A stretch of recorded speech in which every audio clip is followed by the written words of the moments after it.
नमस्कार।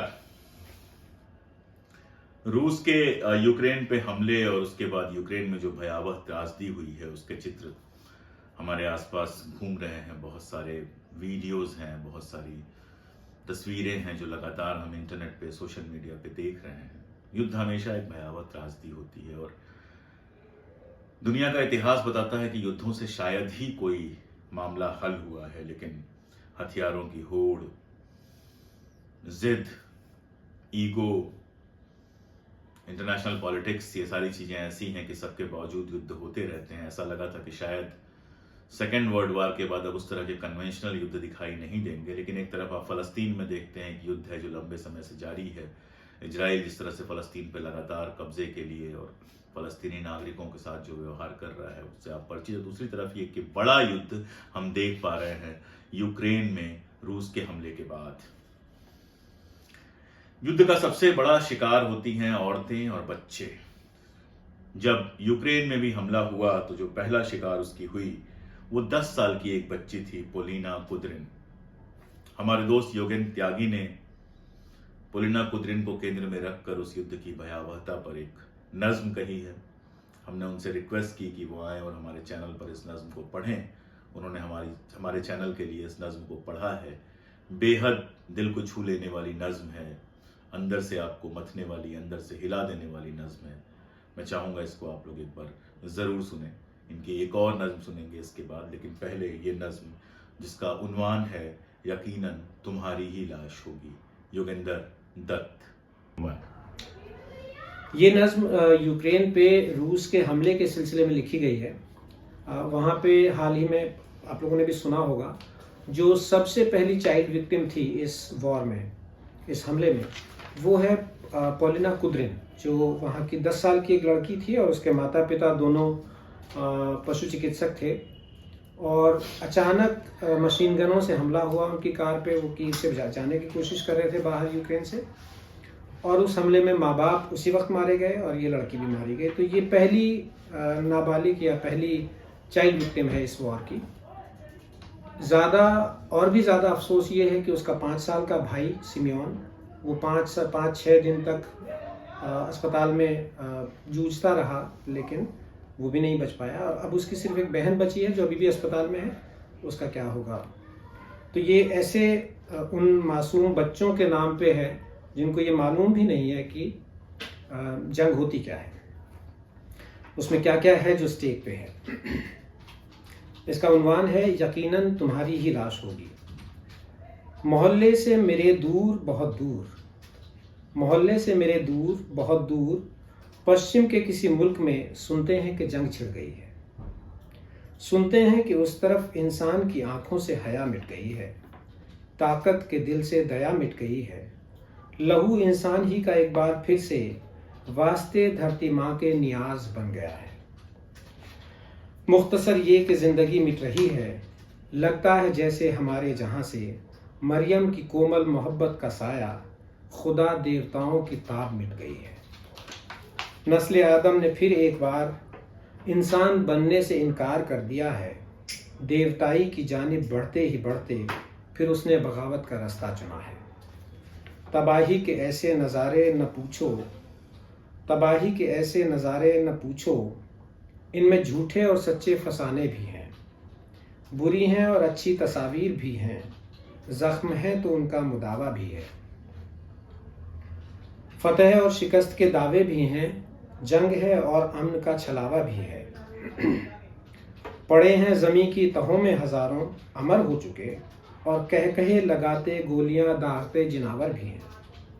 लाशें हैं और उनको उठाने भी वाले, रोने भी वाले, उन पे हंसने भी वाले, छातियां पीटने छातियां ठोकने वाले, ढेर लाशों के आसमान तक जान पहुँचे। कसम है हमें और ये लाजिम है हम पे, हम एक भी लाश से मुंह चुराने न पाएं। कसम है हमें और ये लाजिम है हम पे, हम एक भी लाश से मुंह चुराने न पाएं। इस हर एक मौत में अपना हिस्सा भी है, जो मारे गए हैं हमारे ही हैं, और उनकी जान लेने चली गोलियों को, और उनकी जान लेने चली गोलियों को सदाएं देने वाले भी तो हम ही हैं। और उनकी जान लेने चली गोलियों को सदाएं देने वाले भी हम ही तो हैं। सो हर एक लाश को गौर से देखना, इन आँखों को हरगिज़ पलटने न देना। जिसे देखते ही सहम जाओ तुम, जिसे देख के तुमसे देखा न जाए। वो लाश लाजिमन पोलिना कुद्रिन की होगी, या वो जिसमें बेजान सिमियों का होगा, या फुटबॉल खेल के कभी भी न पलटे इलिया का होगा।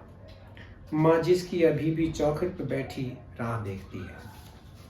मगर मेरे दोस्त, अगर एक भी लाश को देखकर तुम्हारे कलेजे में ठंडक सी पहुँचे, तसल्ली सी उभरे, तो जान लेना कि तुम मर चुके हो।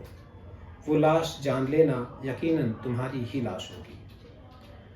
वो लाश जान लेना यकीनन तुम्हारी ही लाश होगी।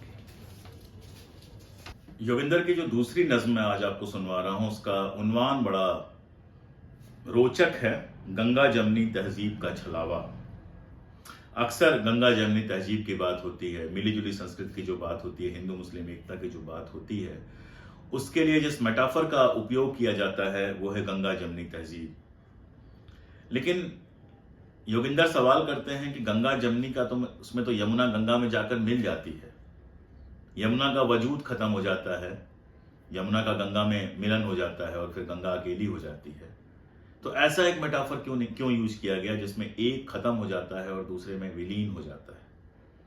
मेटाफर तो ऐसा होना चाहिए जिसमें दोनों, अगर मान लीजिए ये मेल जोल का और भाईचारे का अगर ये मेटाफर है, तो ये ऐसा होना चाहिए कि दोनों अनंत काल तक साथ साथ एक दूसरे की बाहों में बाहें डाले चलते रहे। तो सुनिए ये मजेदार नज्म, ये रोचक नज्म, गौर से सुनिएगा।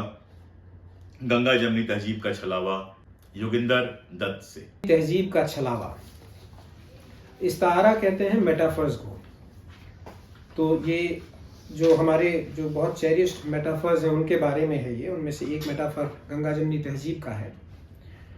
हमें अब इस्तारे चंद अपने छोड़ने होंगे, आइडियल हमने सजा रखे हैं जो कई अब तोड़ने होंगे।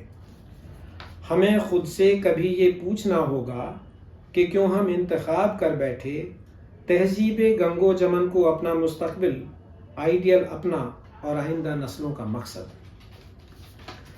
हमें खुद से कभी ये पूछना होगा कि क्यों हम इंतखाब कर बैठे तहजीब गंगो जमन को अपना मुस्तकबिल, आइडियल अपना और आइंदा नस्लों का मकसद। क्यों भला संगम चाहते हैं हम एक ऐसा कि जिसमें एक का मिटना ज़रूरी हो। क्यों भला संगम चाहते हैं हम एक ऐसा कि जिसमें एक का मिटना ज़रूरी हो। क्यों ये लाजिम है कि जमुना जावेदा कहलाए लेकिन गुमशुदा होकर। हिमालय की गोदी से इतराती हुई उतरे और गर्क हो जाए हमजाई की गोद में। जिला बख्शे हुस्न बख्शे वो गंगा को, तो भी मगर एहसास खुर्दगी से वो दबती चली जाए, खोती चली जाए। यही तो वो चाहते हैं, यही तो वो चाहते हैं। You know who, he who must not be named. दरिया भले हजार हो पर नाम एक हो, आब एक हो और उसकी समत एक हो। लहरें भी इंफिरादियत का दावा नहीं करें। क्या ऐसी तजवीज़ें तुम्हें मंजूर हैं? क्या ऐसे इस्तारे हमको काम आएंगे?